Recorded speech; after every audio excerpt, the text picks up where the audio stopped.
Saw a news story on Friday that caught my attention. Maybe it caught your attention as well. And that was the Premier of Quebec, François Legault. He basically announced that he is looking at potentially banning prayer in public spaces. Now, I've looked into the story. It's kind of an interesting one. And what stood out to me about this was how I had kind of mixed feelings about this. Like a lot of people, I probably spend too much time on social media, following politics, and I have to admit that my gut reaction to a lot of news stories that come across sort of my feed is I very quickly decide like which side of this issue am I on, and then my tendency is to kind of move to that camp. I try not to do that. I try to have a more nuanced view, but this story was interesting because I found it's a little bit more complicated and I don't want to say necessarily nuanced, but I think it's pointing at something deeper. Now, before I get into that, I would like to just share a little bit about the story. I'll show a clip here in a minute.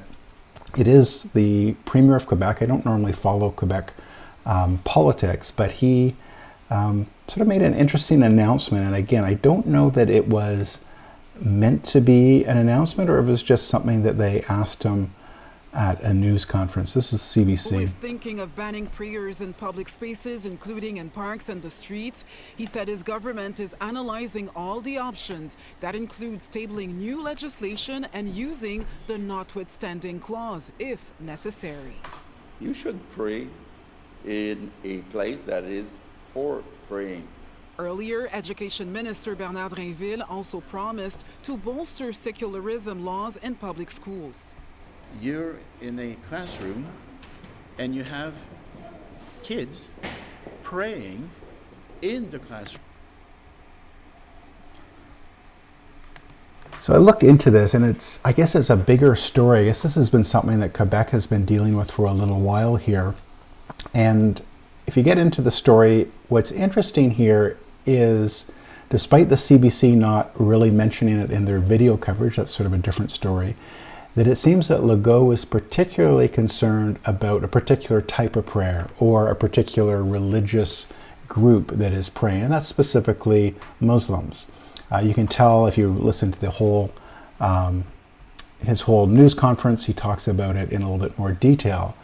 But I think this is interesting because I don't think the policy that he's proposing makes sense, but I do sort of give him credit, and maybe by extension the people of Quebec credit, for noticing that there's something that just sort of feels amiss.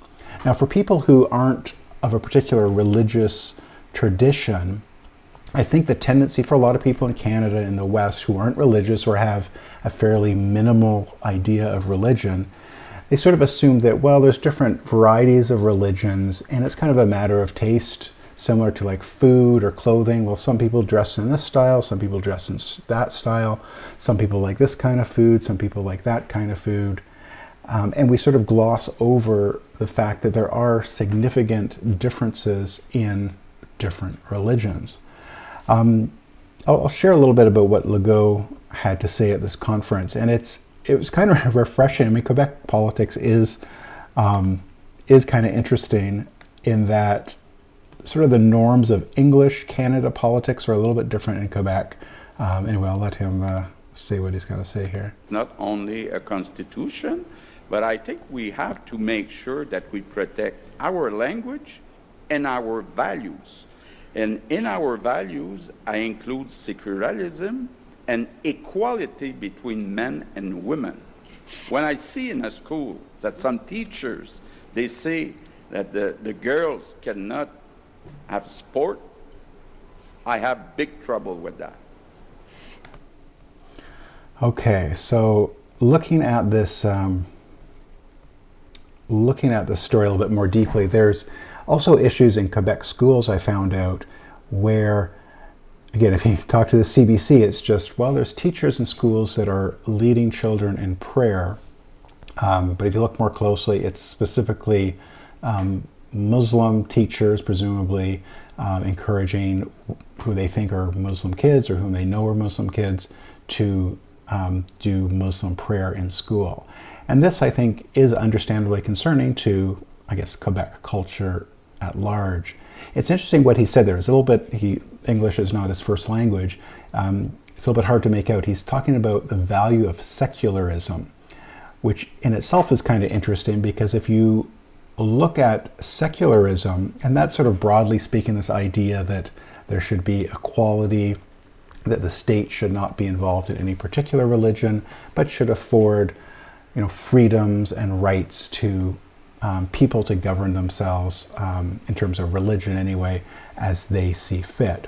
Now, the other thing that's kind of interesting about this whole story is if you take a broad view of what religion means, or what could be construed as a religion, I think secularism itself is, if not exactly a religion, it's a religious frame of looking at the world. The idea that people should be free to follow their own beliefs, that itself is a religious belief of sorts.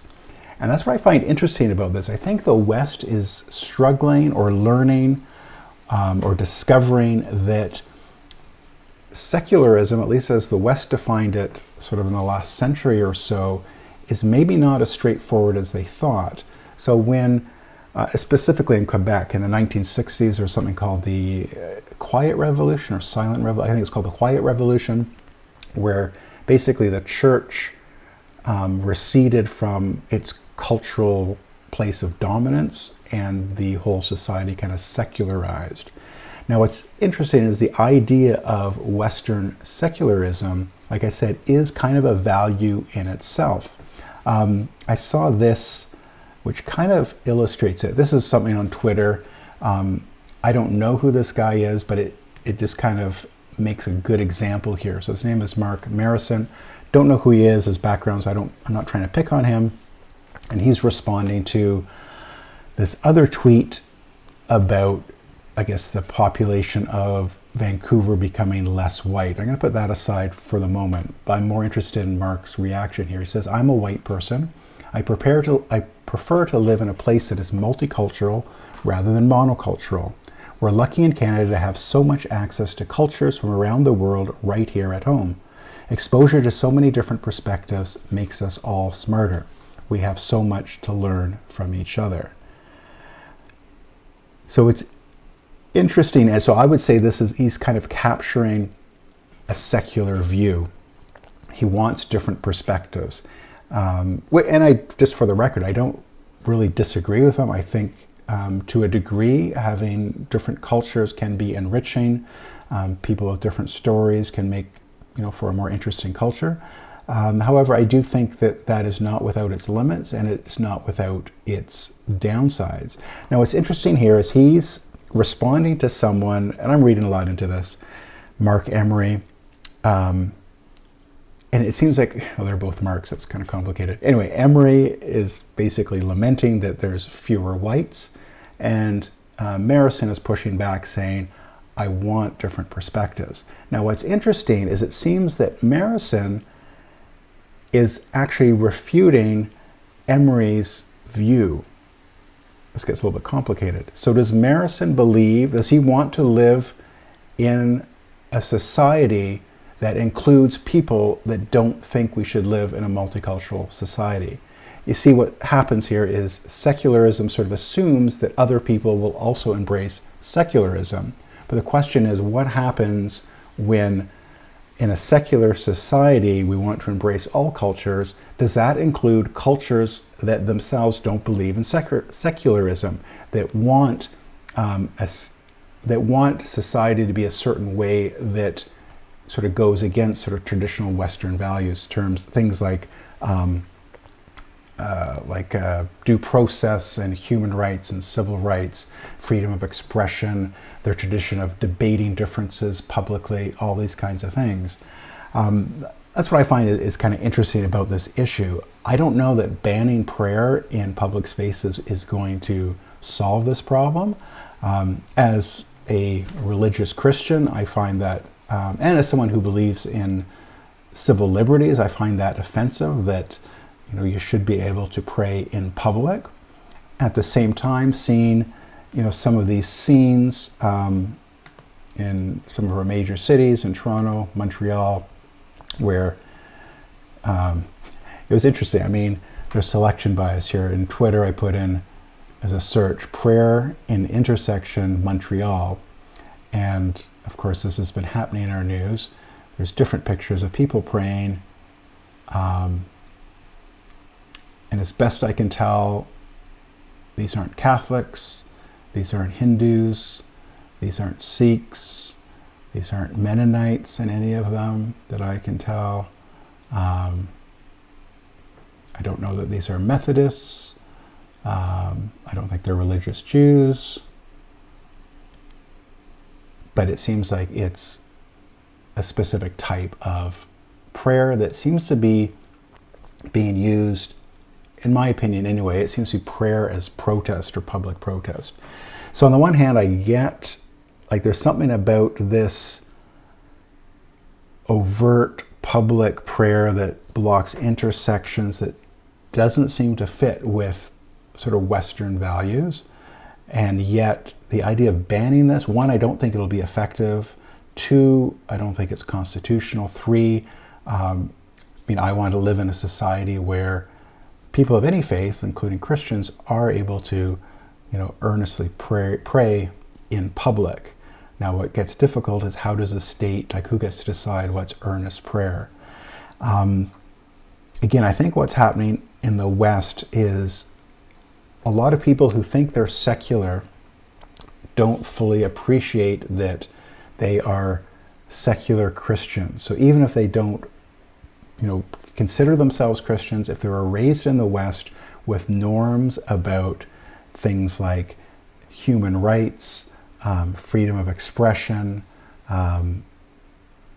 due process for legal proceedings, those are all Christian values at their heart. And if you take away the Christianity, it kind of makes it difficult to figure out, what's left? What is our guiding principle, if not that? And I think that's what the West is struggling with. There's a book by a fellow named Glenn Scrivener, and I can't remember the title. Let me see if I can look it up here. But basically, it's about how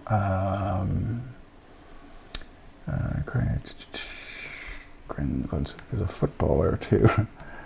But basically how things that we consider, it's called The Air We Breathe, that's right. I read the book recently, it's good, I've got a copy, I've got it on loan, or I've got it loaned out to my dad.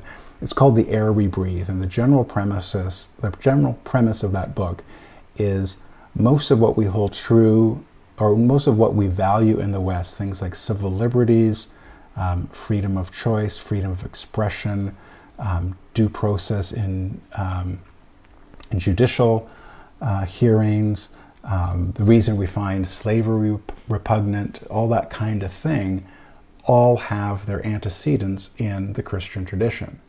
So if we cut off our society from a Christian tradition and we want to just have this non-Christian secularism, as it seems like that's what Legault and the people of Quebec and his government are trying to do, and I think they're trying to do it earnestly, but what holds that secularism together?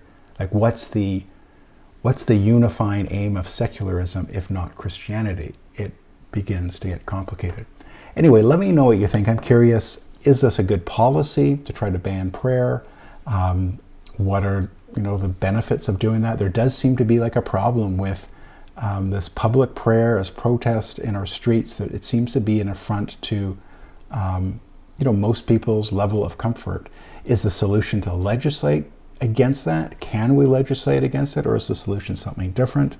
Tell me what you think. I'm curious, and I'm also curious to hear from people who are religious or non-religious, and I'd be curious to hear what you think about Legault's potential policy to ban prayer in schools and in the public. Is it the right move?